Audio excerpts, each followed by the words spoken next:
The 2024 NASCAR silly season has almost wrapped up. Currently, 3 cars in the Cup Series do not have drivers signed for the 2024 season, but 2 of those cars are about to sign drivers for next season. Let's break down where everyone's going in 2024 today on Shifting Gears.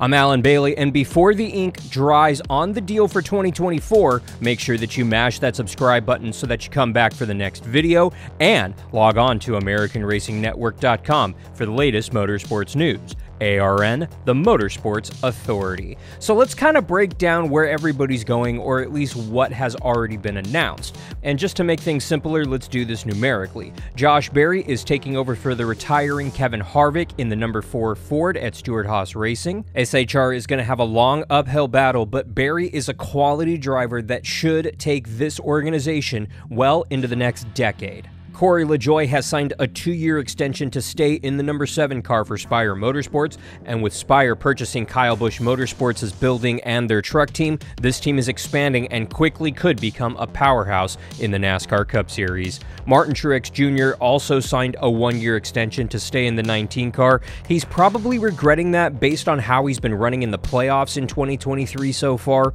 but he at least has 1 more year in the Cup Series, and it could be his final year.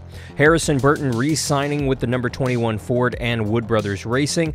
Harrison just got a new crew chief over from Penske, and they're excited to see what they can build on for 2024. Daniel Hemrick is taking over the number 31 Chevy over at Colleague Racing in 2024. Honestly, he paid for this ride. There's no way around it. This is a guy that brings financing into the organization. He's been over in the Xfinity Series for the team for a couple of years, and frankly, he just moved right on up. This team is very much looking for funding. They are not getting a lot of support from Chevy, and frankly, they're just trying to survive at this point. It's definitely going to be an uphill battle in 2024. Front Row Motorsports announced that Michael McDowell and Todd Gilliland are back in the number 34 and the number 38, respectively. Honestly, these 2 drivers have been building their notebook all year long, and yes, McDowell did pick up a victory and made a playoff appearance, but I do think that this team doing that gives them more financial resources, shows Ford that they're a little bit more serious than other Ford teams, and that maybe they deserve some more resources. I do expect them to continue to improve with these 2 drivers back. It's bringing a lot of much needed stability to that organization. John Hunter Nemechek is back in the Cup Series in 2024, this time with Legacy Motor Club in the number 42 Toyota for next year. That's right, Jimmy Johnson and Legacy going to Toyota next year.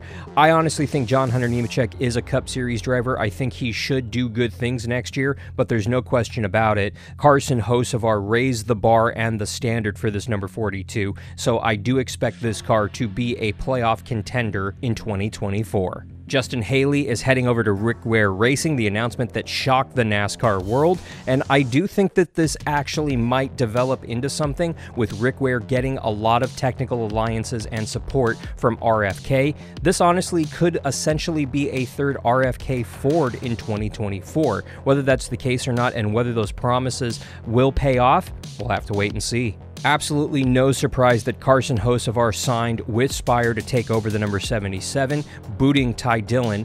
I honestly do think that this car can be competitive because they are getting some pretty good equipment over there at Spire. And yes, he showed earlier this season, and Hocevar has shown in the Cup Series for the past few weeks, that he does deserve to be in the Cup Series, that he can run towards the front of the field. And even though he's a younger driver, I do think that he will be one of the top Cup Series drivers somewhere down the road.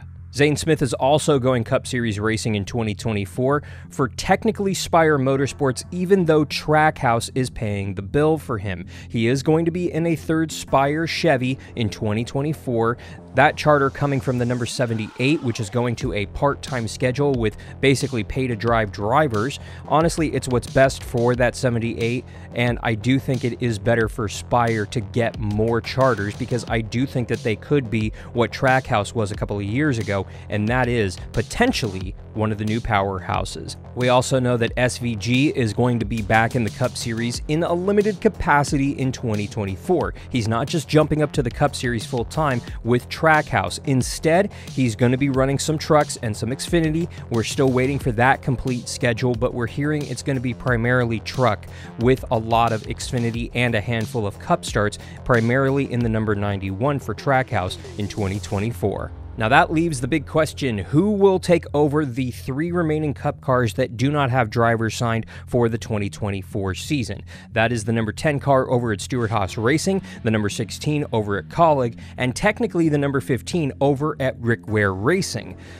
Let's go ahead and start with the 10 car in Stewart-Haas Racing. So, Eric Almirola is not coming back. That is all but confirmed from Eric Almirola's people, from Stewart-Haas Racing, and people within the industry. There's a lot of chatter that he's going back down to the Xfinity Series, either part-time or full-time, running anywhere from 10 to 15 to the full Xfinity Series schedule in 2024, and that he's taking Smithfield, his longtime sponsor, with him.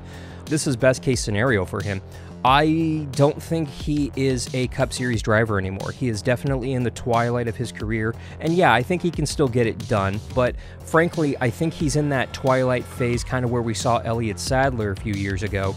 Go down to the Xfinity Series for a year or two, part-time or full-time, and get it done. He won in the Xfinity Series in 2023 in a one-off deal, and I do think that he can get it done in the Xfinity Series still.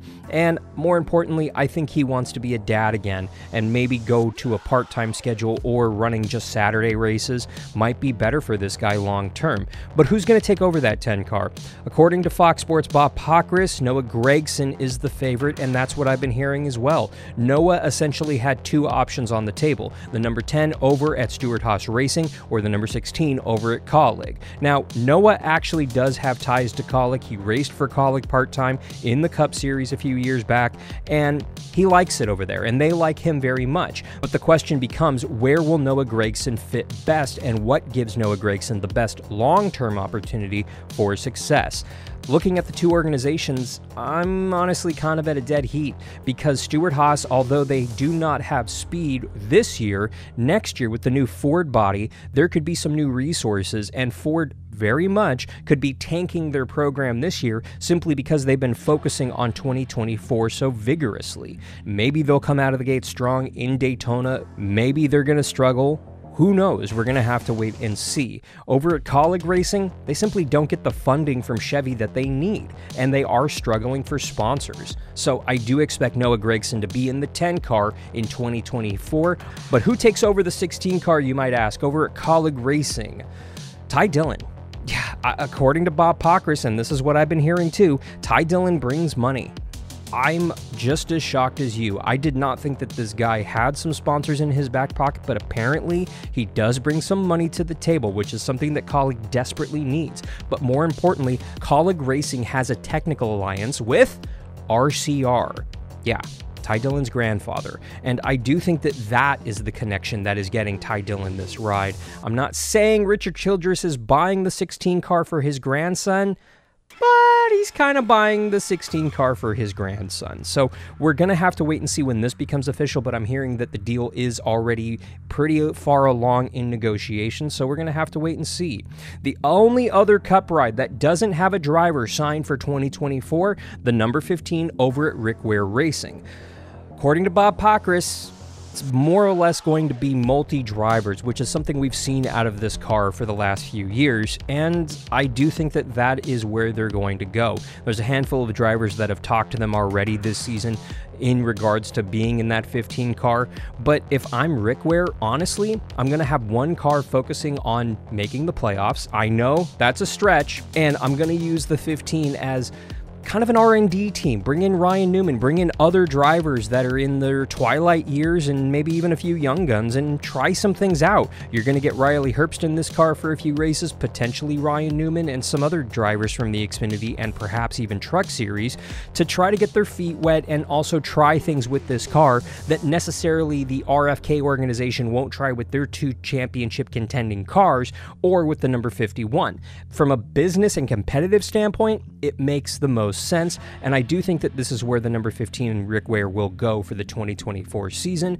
but I want to hear from you. Who do you think will be in the 10 car for Stewart-Haas Racing, the 16 for Kaulig Racing, and the number 15 for Rick Ware Racing in 2024? Let me know in the comments down below, and while you're there, make sure that you mash that subscribe button so that you come back for the next video, and log on to AmericanRacingNetwork.com for the latest motorsports news.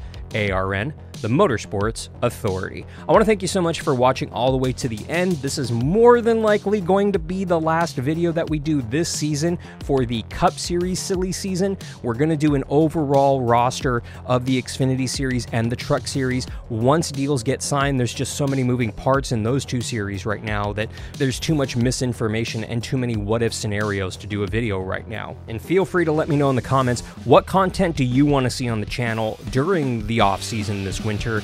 Let me know in the comments down below. For Shifting Gears, I'm Alan Bailey. We'll see ya at the track.